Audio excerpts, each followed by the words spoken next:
kind of have to please the investors in a sense, right? Because if you don't have a profitable business, if you cannot please your investors, you kind of go out of business because you need new investors to sustain the company. And I think that puts a lot of pressure on people. Maybe the thing is that people just go like, okay, all crazy, like we need to reach this.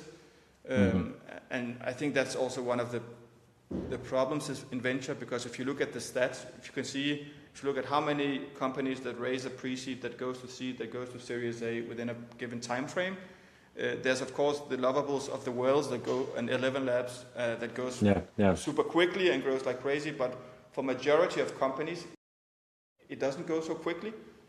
And it's a lot of, like with all that pressure imagine how many people that is, all the founders, the employees, that pressure that goes down the system.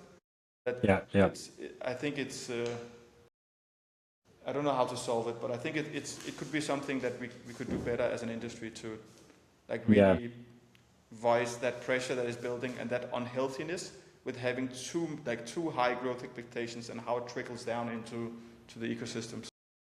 Yeah.